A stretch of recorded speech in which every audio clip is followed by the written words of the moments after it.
Welcome, everybody, to another episode of the Future of BizTech. I am your host, JC Granger, and I have the pleasure of interviewing Ian Singer, who is the president and CEO of LibraryPass.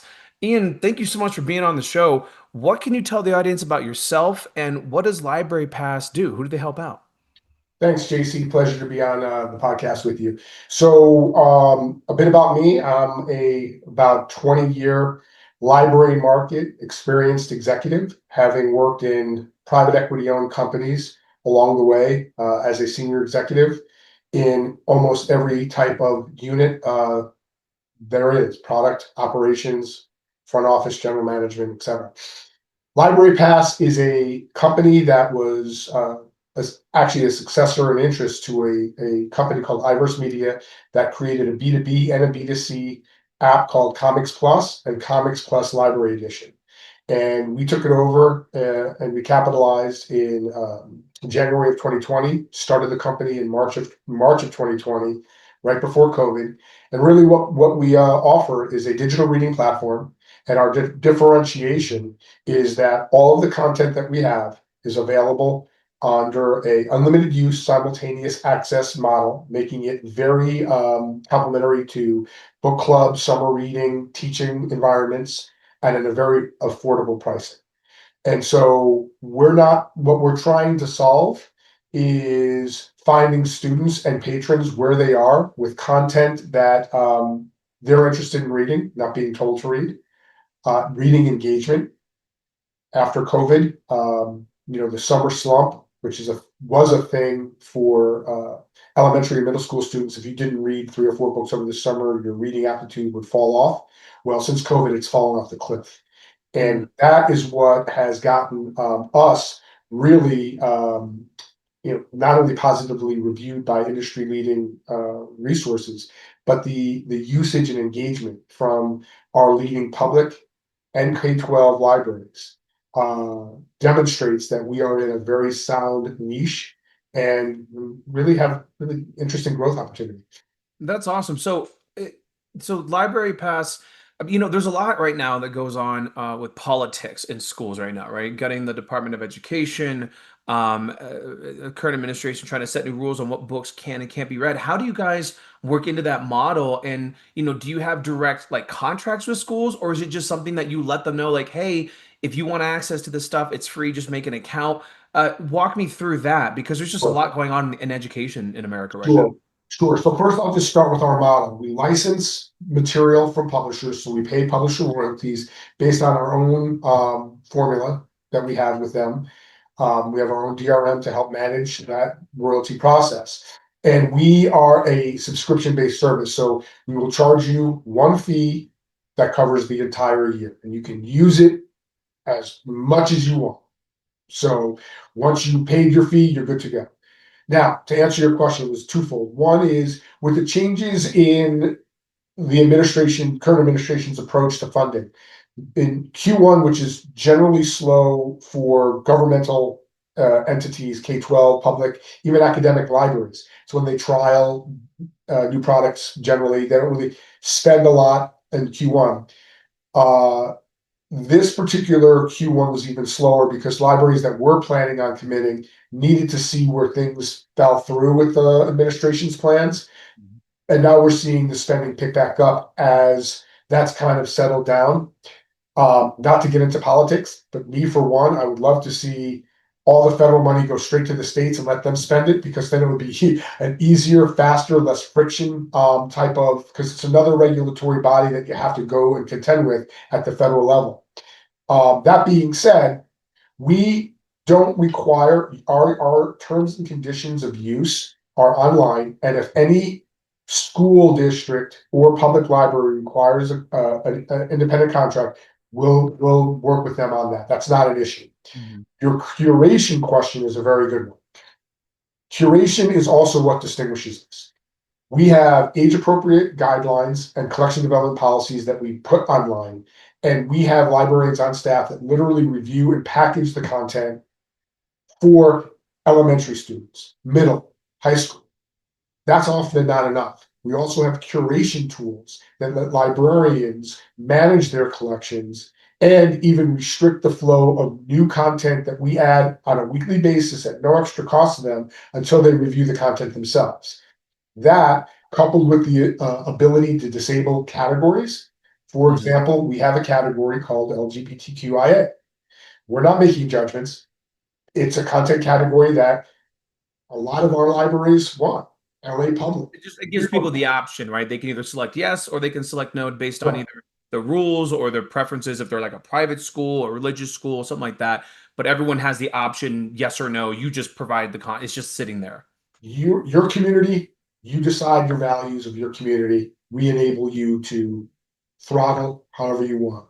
Okay. And lastly, because we do not really require a lot of what's called personally identifiable information, PII, student data.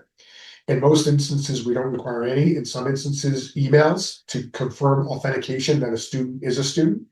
We have no problem signing any data privacy, student data privacy agreements at all.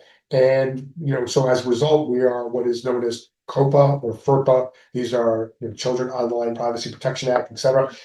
We're clean there too. So the product is really, the reading platform is really designed for very frictionless decision making in almost every aspect of the offering, from authentication, access, PII, how we store, manage that type of data, all the way through to the collection curation process, unlimited access and pricing.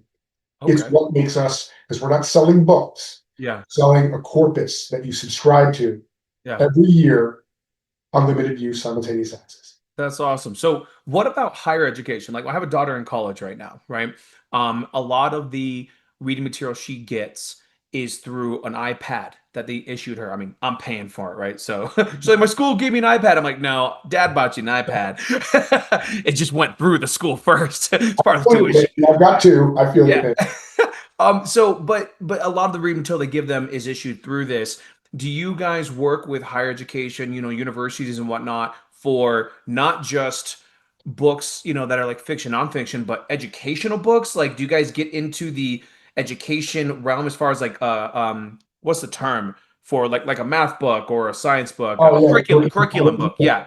yeah. So the academic market, post-secondary institution, is the last market that we started going after intentionally, and we really only started that at the end of last year. Really, um, we have Harvard, Michigan State, Ah, Boston Community College. We have like I can go on, but the point is we have some very large institutions. And so now to answer your question specifically, art schools, it's a no-brainer. We have how to, design, et cetera, et cetera. That's a no-brainer. General education, so for programs where students are being taught to be teachers, mhm. using picture books or young graphic novels, or learning what that material is and how to teach with it, we support that.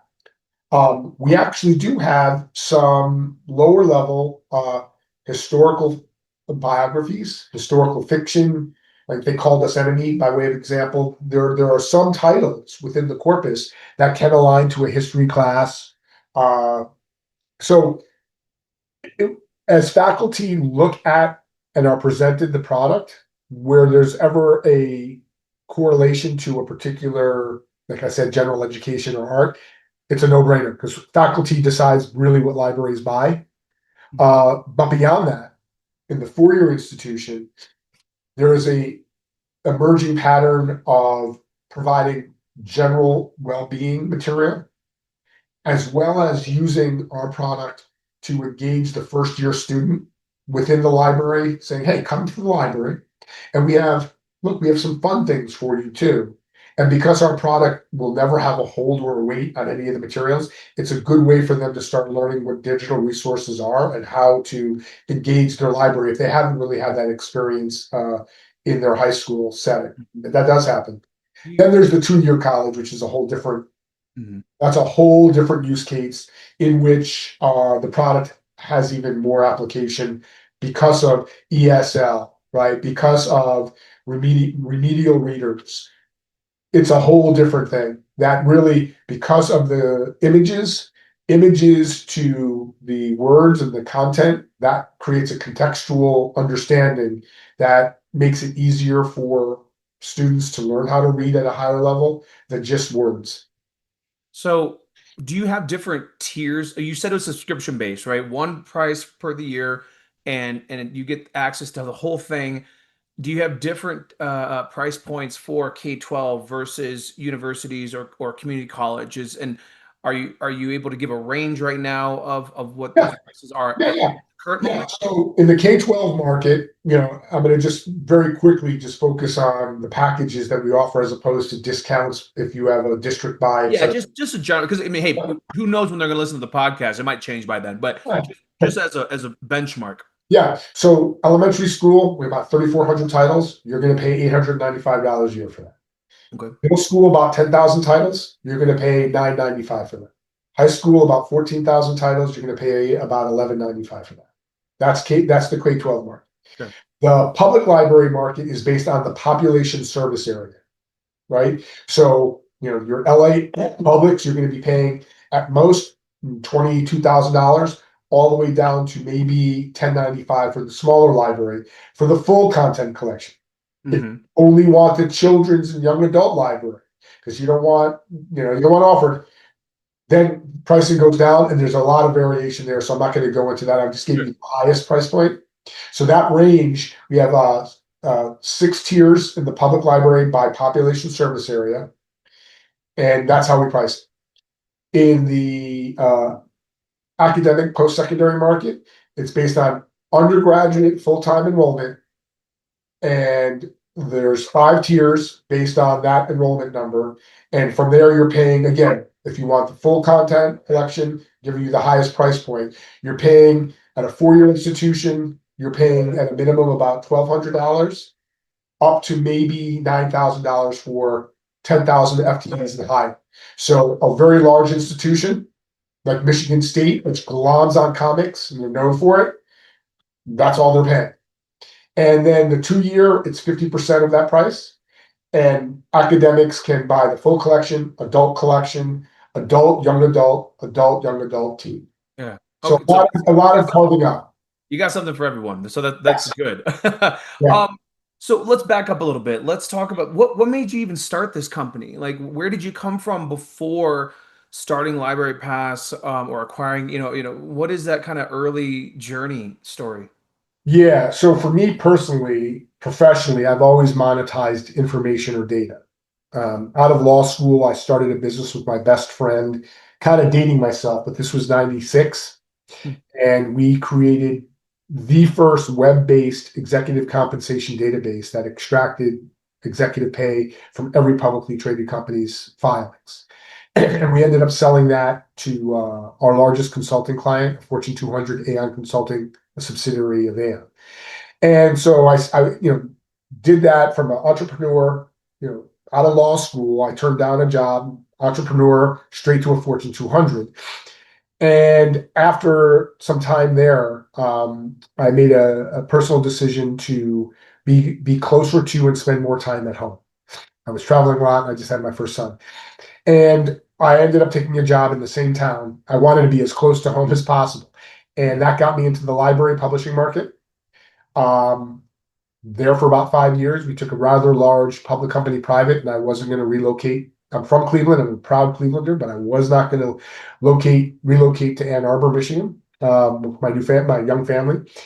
And so, okay, I my first foray into this library market space. Next thing you know, I am being asked to join a company that, uh, amongst other things, has Library Journal and School Library Journal, the gold standard in magazine book reviewing, professional development for the library markets, K-12 public academic.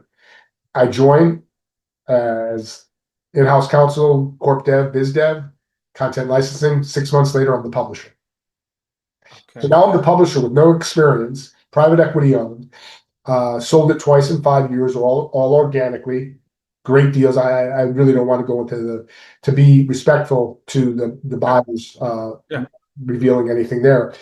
And then after that second sale, it got a little bit too private equity-ish type of A lot of consulting, a lot of deep diving here and there, and not a lot of work being done. So I left and joined a client who was in need of a turnaround. He missed an opportunity to sell his company and he lost a lot of his senior staff. We had a good 5 year plan, and within 3 years, we spun it out and sold it to a strategic.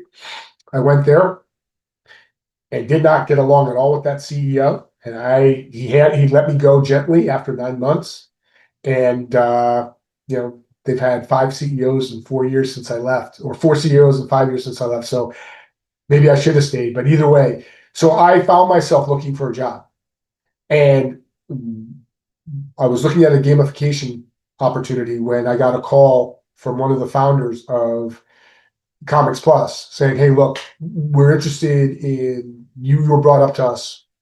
You're the last best hope. Our investors, if we don't bring someone like you on, we're going to shutter the project." And so, while I was told a lot of things before we joined, the end of the first year, we had maybe a few $100,000 of revenue. I was told it was at least double that, maybe triple. We are now projecting to break 4 million this year and 80% ARR. So we have a good subscription model, Yeah. and looking forward to cash flow neutral, net income neutral, and really next year taking That's awesome. yeah. What kind of things you struggle with right now in your business? Like, what are kind of the big things that you're trying to tackle and make sure they're not a problem or trying to get through that are happening either maybe technology wise, legislation wise, just whatever. What comes to mind with that? Well, two things. One is, the tech debt that I inherited because, as I told you, the company was run prior and it was run into the ground and basically stopped from 2017 to 2020. And so a lot of tech debt, even still. Mhm. We are a browser-based, mobile responsive platform, along with our own native iOS and Android apps. That takes work. You can't just say you have it and be happy with it. Yeah. I mentioned the curation tools, etc. And so standing up that product development team, the cost structure, everything. I think 5 years in, I think I finally figured it out. And there's still some more costs that I'm going to have to add to it. And I'm trying to keep us under 10% of total revenue on that from a product development, outsourcing, etc. The other thing, so there's one. The other thing really is our sales team. I pivoted in mid 2023, moving us slowly away from being a distributed model by third party vendors only to our direct sales team. Okay. And at the end of last year, we doubled the team to 10 and validating. I mean, 6 months in doesn't make a year. Got a lot of process to continue to refine and challenge and question with data. But that saved our business. But standing that up and seeing how we can accelerate that kind of growth, if we hit our budget towards the end of the year and going into next year, now really knowing how it works and what I need to do to scale up to another million, if we add Mhm. 4 more people, 5 more people, what is it going to take? And then another product. We have one Yeah. vision. We got to release one in Q4, Q1 of 2026 at the latest. Okay. So Got to keep it fresh, right? Yeah. got to have another product. We have a good one ready to disrupt an existing vendor who has done nothing for 20 years with their product. And it's not a huge number, but you add $2 or $3 million with our margins and our existing expense. Next thing you know, you're before you know it, 6, 7, 8, $9 million company, and then I mean, if it's an easy kill, it's low hanging fruit, then you got to go for it, right? well, it's an add-on to our elementary school product. Well, so if you have this, this newer, larger direct sales team, right, and you're gonna have a new product coming out, what are you guys doing currently, like on your marketing side? Like, what kind of verticals are you utilizing to get the word out, A, about Library Pass, to fill those salespeople's, calendars, or the comic product? What have you tried before that maybe did or didn't work? And then what are you doing now, like to do that, other than podcast, right? You're on the podcast. Okay, got it. Yeah. Well, so look, we do that. having been the publisher of Library Journal and School Library Journal, meaning I made my money, I earned my living selling advertising and marketing programs to library vendors and publishers. I know how to run that game. That being said, we, for a small company, we spend six figures in marketing. And so, or we have this year, last year wasn't quite that. So what we do, the traditional, no print advertising, but we do, unless we get that thrown into a package, we do, emails, email campaigns, Mhm. conferences. We host our own webinars on a quarterly basis. Oh, good. We go to conferences, 3 or 4 a year. The trade shows that not state shows per se. We experimented with some of those. So that's the standard. Now so that's 101, right? We Mhm. also generate our own emails, not only to our customers as a standard newsletter, updating them on new content we've added, new features, functions of the product, but we have our own capabilities to create our own email campaigns. We do targeted campaigns with the sales team saying, hey, we're going after Texas, making that up, JC, but you get the point. Yeah. And then it's a, intentional email, call, email, call, email, call. So that's now part of our DNA, and that wasn't last year, which is Yeah. exciting. So It that's, sounds like you've got a lot more structure down to it, more recently, which yes. is good. Yeah. Well, we added a marketing manager too. Oh, So good. that person is only getting up to speed, cleaned up our social media, which is nice to have. Now we're getting into true content strategy, which is really the differentiator. We're taking, with the staff that we have who are librarians and educators, they're going into our product and creating summer reading guides, classroom connections, how you can use the content in the various classroom settings. And we're using that in the marketing to generate conversation that we couldn't do before. The final piece of all this is going to be when we get solid use cases from our best customers, that why, answering the budget, answering the, hey, what was the need? How are we fulfilling it? The ROI, and a true marketing persona. And once we have all of that tied together with our content marketing strategy around, the unlimited access model, engaging content, tying it into classrooms, tying it into courses, tying it into summer reading programs because of the access model, that should be taking place going into back to school. Okay. And the summer reading program has already started. Yeah. So we're seeing the fruits of that occur. And the last piece is we have also begun to have success with state or library consortia partners. So these are like co-ops or Mhm. buying groups that once you get into their favor, you get a couple knocked down, they Mhm. do marketing with and for you. And Got it. then you start seeing, pretty quick propulsion in a state. Kind of that compound results kind of thing, right? Yeah. Well, then let's talk about the future here, right? So if we were to have this call again in 12 months, what would your growth goals have, if you have completed them? Where will the company be? Is it going to be, doubled in size, or are you looking more for however many, new schools or whatnot that you have on it? Like, what does that look like to you? What metric is the most important to you 12 months from now? Yeah. So because of where we are, right? Trailing 12 months of about 3.6 million. Still not cash flow, or I should say net income positive. That is what is driving, that's fixating. So we absolutely need another product. For us, we continue to have double-digit growth. Mhm. And so if we do not add any more staff to accelerate that growth, but we can manage our expense, if we can get to next year 4.75 or higher, assuming this year we end where we hope to end, Mhm. that's it. I mean, then all the metrics of a subscription-based company like us really starts to change, because then you have the ARRs that you can really start counting on, and then you start seeing EBITDA expand. Mhm. And so even pushing out to like 28, 29, when we get to 7.5 to 10 million. At 7.5 million, we're like 33% EBITDA. And that's silly, right? Then you can start doing a lot of things. So next year, while we are on a quarterly basis, so I don't quite yet have the Q2 numbers. Yes, we measure the number of new accounts by vertical, elementary, middle, high school.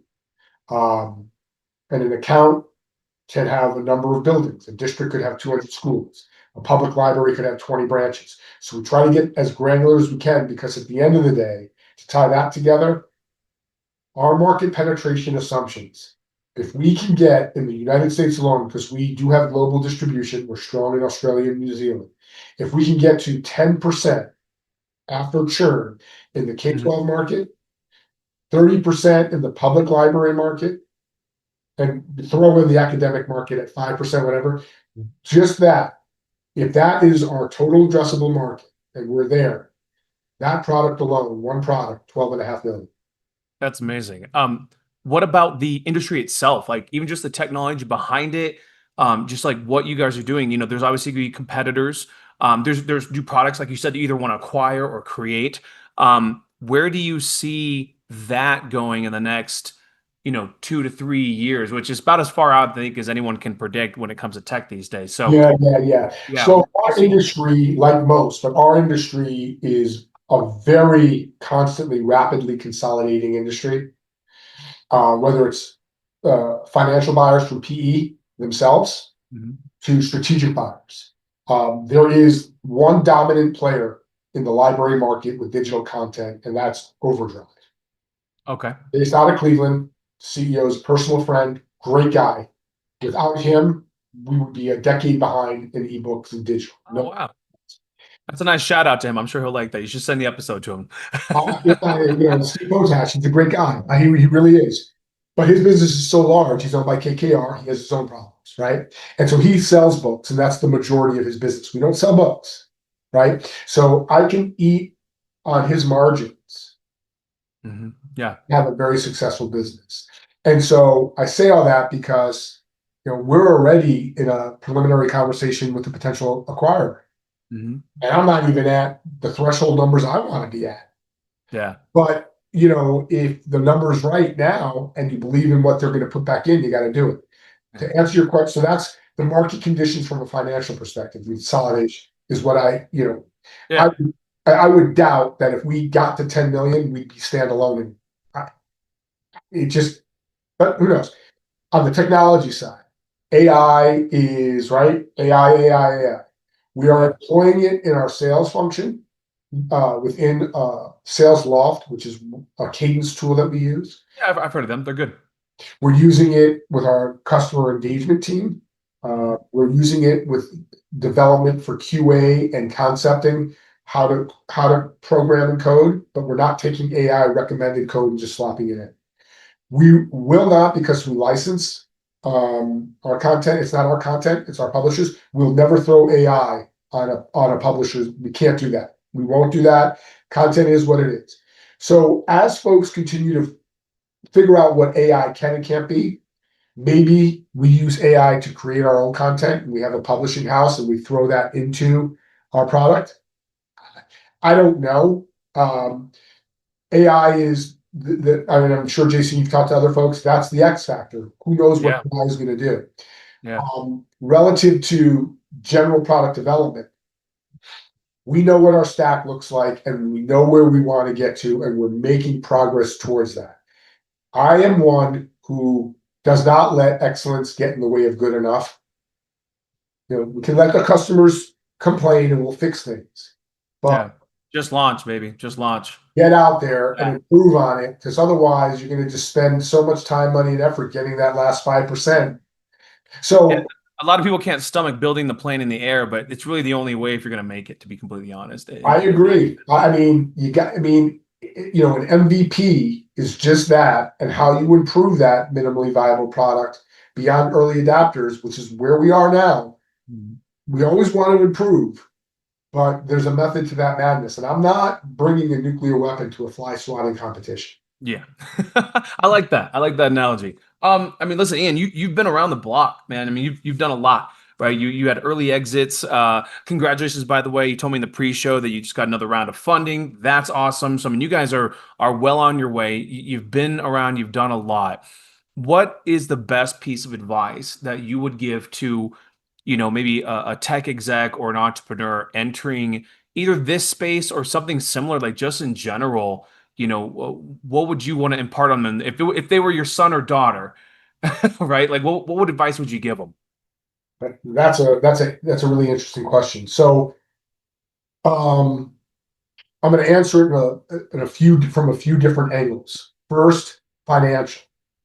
Make sure that you have complete alignment with your founders and investors and get as much money early as you can. Yeah, the runway's big because it does run out. Yeah. And it can and it does, yep. And so then that's the second part, which is you need to know the market you're serving. You can't get around that. And if you're not, or you or your co-founder or your partners, investors, do not know the market that you're in, either get somebody on the team who does or don't do it. Look for a JV, license your product, get out of the way because you can't fake it till you make it with certain industries. And in our market, the library market, that is one for sure because it's slow to adapt new vendors. They Mhm. want to see, do you have staying power? Are you trusted by LA Public? Are you trusted, right? And then the third thing is the back to the product, get it out. I've seen too many, and a close friend of mine who I'm trying to support his business by letting him license and resell our product to the classroom setting. Too much emphasis on product, product, product, product. Mhm. And then he built this crazy sales team, but didn't have the product to match what he really ultimately needed. So, Yeah.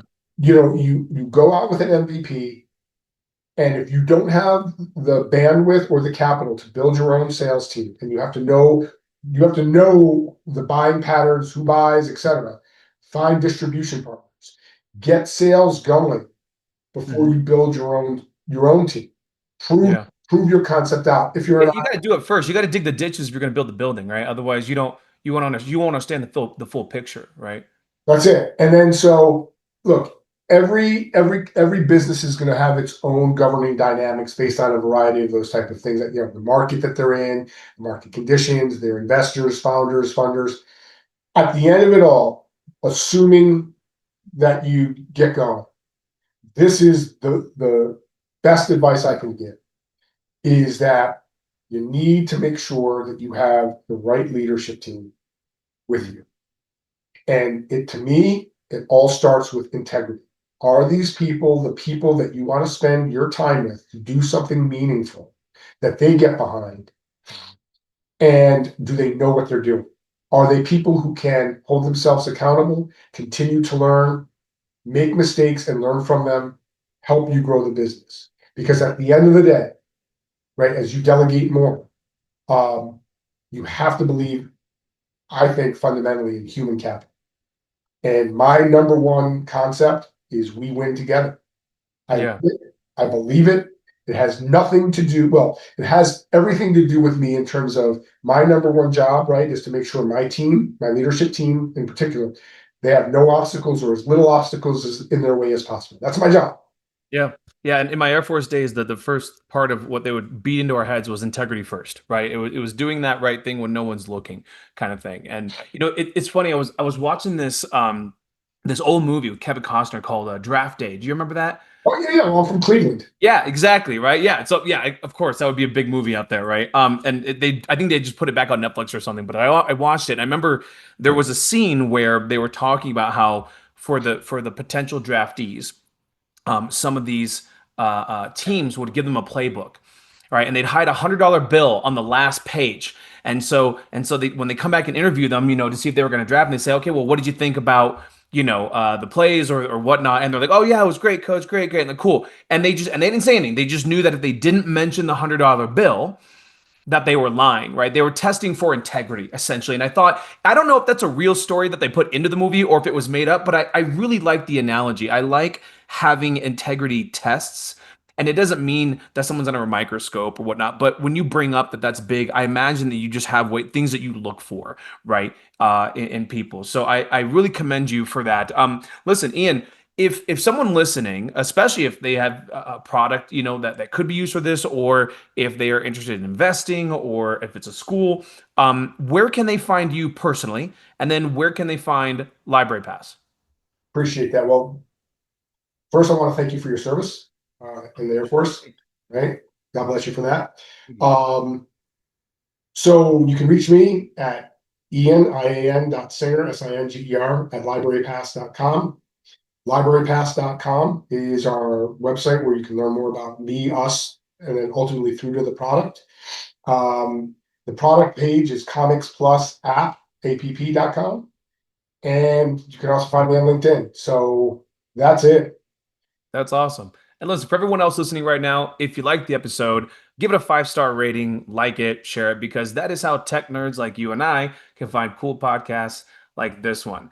Again, Ian, thank you so much for being on the show, and I look forward to talking to you soon. I appreciate you, JC. Really do. Bye bye.